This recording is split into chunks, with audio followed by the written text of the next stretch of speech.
প্রিয় দর্শক আসসালামু আলাইকুম। আজকে আমি নীরা আপনাদের সাথে শেয়ার করব খুব সাধারণ মাছ দিয়ে কিভাবে অসাধারণ একটা রেসিপি তৈরি করে নেওয়া যায়। আমাদের বাসায় সকাল সকাল মাছওয়ালা এসে হাজির আর এসে বলছে মাছগুলো খুব তাজা, স্যার নিয়ে নেন।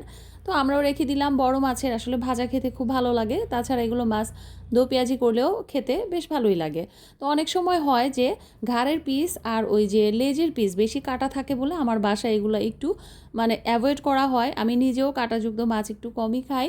তো এই মাছগুলো দিয়ে আজকে আমি আপনাদের এমন দুর্দান্ত মজাদার একটা রেসিপি শেয়ার করব, যেটা যদি আপনারা একবার ট্রাই করে দেখেন অবশ্যই এই মাছ রেসিপিটার প্রেমে পড়ে যাবেন। এখন আসি মূল কথায়। বড় সাইজে 3টা মাছ কাটতে গিয়ে তো আমাদের একদম নাজেহাল অবস্থা।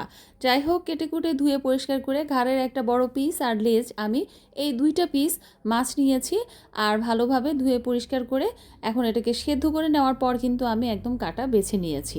ভিডিওটা লম্বা হয়ে যায়, তাই সব কিছু আসলে শেয়ার করা যায় না বা শেয়ার করিনি আমি।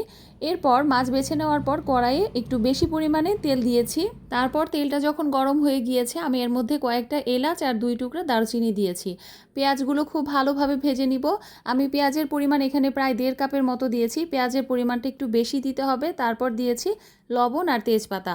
পেঁয়াজগুলো যখন একটু ভাজা ভাজা হয়ে গিয়েছে, কালারটাও চেঞ্জ হয়ে এসেছে, আমি এখন বাকি মশলাগুলো দিয়ে দিব। দিয়ে দিলাম হচ্ছে কাঁচামরিচ কুচি। ঝালের পরিমাণ বুঝে দিবেন কাঁচামরিচ, আমি এখানে একটু বেশি পরিমাণ দিয়েছি। তারপর হলুদ গুঁড়া, মরিচ গুঁড়া সব 1 চা চামচ করে, আর হলুদ গুঁড়া সামান্য একটু কম। তারপর ধনিয়া গুঁড়া, জিরা গুঁড়া আর আদা রসুন পেস্ট।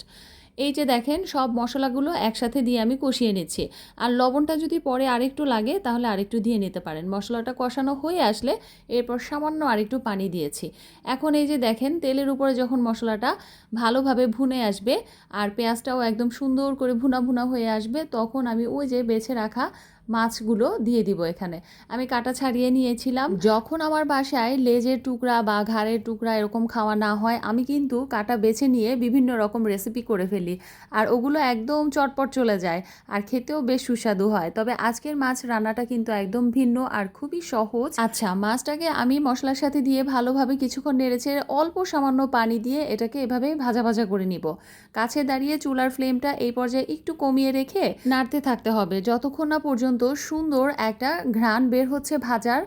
আর এই যে মাছটা দেখেন কতটা লোভনীয়, এটা খাওয়ার সময় বোঝাই যায় না যে মাছ খাচ্ছি না মাংস খাচ্ছি।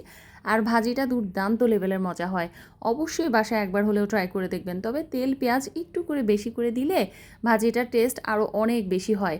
এই তো দেখেন আমার ভাজিটা তৈরি করা শেষ, আমি একদম টেনে নিয়েছি। অনেকেই কিন্তু এটাকে মাছের ঝুরা ভাজি বলবে। মাছের ঝুরা ভাজির মধ্যে কিন্তু লেবু পাতা দেওয়া হয়। আমি এখানে গরম মশলা দিয়েছি আর আমার বাচ্চারা এই ভাজিটা খুবই পছন্দ করে। এটা কিন্তু পোলাও, সাদা ভাত যে কোনো কিছুর সাথে দারুণ জমে যায়। তাহলে আজকের ইজি রেসিপিটা এই পর্যন্তই। আল্লাহ হাফিজ।